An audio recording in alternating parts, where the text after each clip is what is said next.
talks about, and the idea of like and I think it's so much we think of in our minds like a negative connotation of people coming in from Mexico. Like I was learning about like the Ellis Island. Like all you needed is like $30 in that time's money to get in, and you were pretty much good to go. Like they even had a hospital there to like treat you if you were sick. I mean, this was a totally different time. It's a totally different time now. So I think we have so many people in this country already, and you say, all right, you want to be a beacon of liberty and place people want to go, and I totally agree, and you totally want that, but I don't think you can have uncontrolled immigration. And it's not that I think that the people coming in are necessarily criminals. I think most of them are economic migrants, as you say. Yeah, I get what you're saying there. But there's political, political asylum seekers there's certainly a group of them. Yeah. I think really, like, if you're talking about, like, for the sake of the American worker, I think you got to, like, control immigration at least to some degree. But I think also we have a certain role to these people because we have, I think it's, if you look back at our history, like, it doesn't get a lot of play, but we have played a role in some of the chaos that they're facing now, So that role, I think, in some way, like, we have a duty to them. And it's not like this necessarily they want to be in America so it's the best place, but it's the only place that they can have a shot to live a life of actually being anything. Like, they can't go to their country. They can't go to the country next to their country. They can't go to Mexico because people don't like them in Mexico. Like, it's just it's like a lot of Mexico anyway. And they flee the gang violence, all that stuff. And it's not necessarily, like I think the thing that we don't, like, a lot of people in America is, I mean, we're proud of our country. Like, we don't assume is they would stay in America if they could. Like, I feel like they would, or it's not in America, they would stay in Honduras, they would stay in Nicaragua if they could, but they just really can't. Or they'll either die or they're of one way or another, of starvation or poverty, whatever, being shot. Right. So I think maybe there is some percentage of responsibility that the U.S. has for the state of Latin America or some of the Central American countries, but I don't believe it's a majority of the blame. I believe it's a certain amount of the blame, yes, sure. But I think the problem as a country, you can't have uncontrolled immigration. And you can't not know what who all is there and what's going on. That's why you had all these. I think you may remember, if you were to live in Switzerland, you had to register with the town hall. Everybody did. You couldn't rent an apartment. So if I have an apartment, I can't rent it to someone without being sure that person registered with the town hall, so I know exactly who's living in my country. Yeah.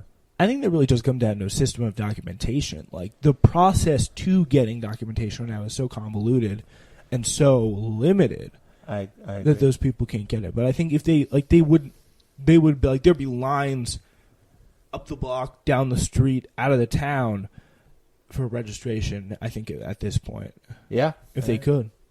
Yeah, no, I definitely think some deportations are something you have to do. Mm-hmm. Yeah. All right. So, healthcare for many Americans is provided by private insurance plans paid through their employers. In an overhaul of the American healthcare system, private insurance should be eliminated or continue to exist. I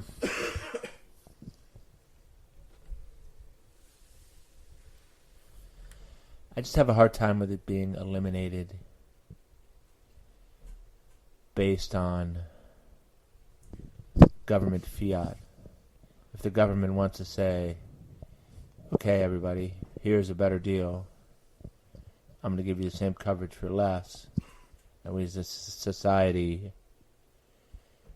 think that that's okay. I mean, I and think we should do that. It's just, I do have some empathy for the companies that set up shop based on a set of rules as they existed at that time, and to universally terminate their entire business just because you change the rules. I think that's a little unfair.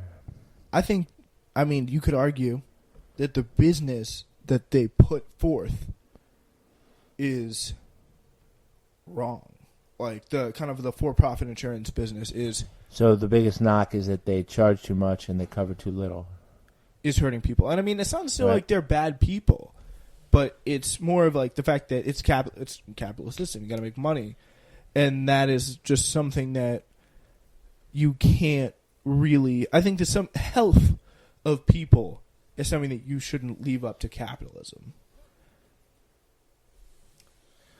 Like, well, I guess it's you look around to the NHS and to other single-payer type options, and there's, by all accounts, the dichotomy where, if you want to be seen right away, you could pay for someone privately, and if you want to wait a month for a procedure, then you can go to the NHS. but I think like urgent procedures, they get you in quick, and of course that has to deal with the overfunding or the underfunding done by Their conservative government. But I think you could get seen quick still, even if you had something that's like really, really bad, though, right? I mean, I don't know the exact rules, but I mean, I just know it through my friend who works for the NHS during the day, but most of his patients are through private practice because they just don't want to wait in order to be seen by the NHS. Mm-hmm. And if there was some government program that you could be sure was going to be like the Cadillac of plans and was going to, cover everyone and offer them a very high level of service and care, and Which is really what Medicare for All kind of purports to be. With the Medicare plan, that's already the most popular plan in the country, plus, I believe, vision and dental. Yeah, I mean, on the specifics of it, like I said, I have trouble saying, okay, we set up these rules, these companies existed, we let them go for this long, and now we're saying, sorry, guys, you got to go out of business. Yeah, I mean, I heard this say, really interesting. Put in a public option, Mm-hmm. I'd say, why not? Would you be more kind of for a phase-in plan, like a public option leading to a single-payer system? Well, on the second That's more step, of Elizabeth Warren. On the second step, then, I think after the first phase, you'll see, wow, is this working or is this not? I mean, I think we've seen that it's and just for full disclosure, your friend and I know the friend that obviously that you're thinking of is like it's not someone who does work in a field where you typically have emergencies that threaten the lives of people like right away, except for and sometimes he does do work with troops, but right. Other than that, no. But let's say you need a procedure and you're in some degree of discomfort, but you can manage it. Yeah, So, and that kind of prioritization of care. I mean, that's kind of like a part of I think like underfunding, but I think it generally gets better results to people quicker. For less. I think it depends. It depends on certain companies have really good healthcare plans. And I think a lot of teachers probably have really good healthcare. A lot of government workers. I know Congress has great healthcare. But 89 million people in this country, at least, are uninsured or underinsured. So there's that. I think that's what Obama's plan was trying to fix, right? To say, okay, if there's a guy who doesn't have health insurance, he should be able to get it somehow, no matter how much money he makes. Right? Yeah, it was. I mean, it was it was far from perfect, but it was a step, I think, in the right direction. I think that makes sense. If you don't have it, you should be able to get it by some way or another. There should be no, I can't take my medicine because I... So still we have the rationing of insulin. Right, and then I think you probably should get a lower rate for healthier activity, having a healthier lifestyle. Yeah. And I mean, again, I think that's something where I kind of balk. Like you're more, I can tell, kind of the means test, pro mean testing person. Like, I mean, I think like the government should know like my quality of like my lifestyle. I mean, it's not like if you believe that healthcare is a human right, like you shouldn't have to go running for it. Like say you're a teacher, right? Say you're a teacher, you get in at like 7:30. You work, or like most teachers get there, to my school at least. What class starts 7:45? Get there 7:15, 7, even earlier in some cases. Meet with kids beforehand, and then you stay there until I don't know 4. Like I know my French teacher, you can stay until like 6 or 7 at night, and then maybe you have like a 35-minute, 45-minute drive home, and like you got to grade papers, you got to grade tests, like then you have to go for a run to get your health care. Like that doesn't seem right. I'm not sure that I'd go that far to say, because there has been instances of some teachers like being forced to wear Fitbits to get their steps tracked and stuff like that. That's like their weight being watched. Yeah, like that doesn't seem fair. Like why do I have to like? But I think a lot of people say, well, if you get if you're getting healthcare, why should I subsidize someone's gluttonous lifestyle? But I mean, it depends on depends on being gluttonous and not maybe like working out. Right, but it's a fine line. So, okay, you're 10% overweight, or by whose calculation? And it's a tough thing to enforce for people to agree on. Conceptually, it would be nice to be able to reward someone people who care about their health, take ownership of it. Yeah. I mean, I feel like that's more. I think that's the thing you can touch more. Like we see, like driving, like car insurance. Like you see, like the commercials with like Tina Fey in the car, and the mayhem guy, and being like, "I'm focusing on good driving" or whatever.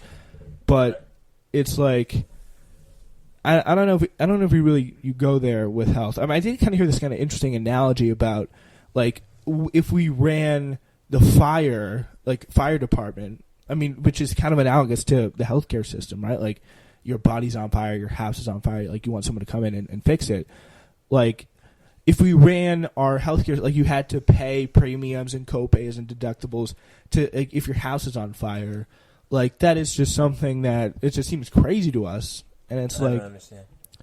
Like, if your fire company was privatized, pretty much, and we had to pay fire insurance for our house. Like we had each time. You mean to be covered by the fire department? Yeah. Right. I mean, that's a good point. So. Yeah, I mean it's kind of a perspective there. I mean, I just think it's like this kind of business model. It's just a model that just is not. Which one? The private insurance. It's just not something that should exist, in my opinion. But you say it should continue. All right. Yeah. Put that down there. All right. So the United States requires employers to provide 12 weeks of unpaid family leave, but no paid leave, which I believe we're like the only country in the developed world to not do that. The U.S. should guarantee more than 12 weeks, or fewer than 12 weeks of paid family leave. I think it should be 12 seems like a lot. I think at